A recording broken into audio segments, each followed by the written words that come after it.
Untuk soalan yang ke-180, jika seorang itu menaiki bas dalam perjalanan yang jauh dan dia telah berhadas besar, yakni keluar mani dalam perjalanan itu, apakah yang perlu dilakukannya untuk menunaikan solat selain mandi wajib kerana terikat dalam perjalanan bas?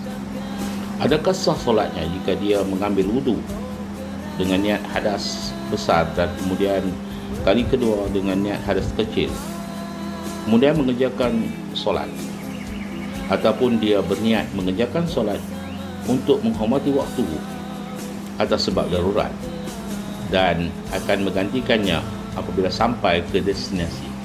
Jawapannya ialah, dalam keadaan berjunub dan tidak sempat atau sukar untuk mandi wajib, boleh bertayamum dengan debu untuk menggantikan wudu, kemudian bersolat. Walau bagaimanapun, anda hendaklah menggantikannya semula.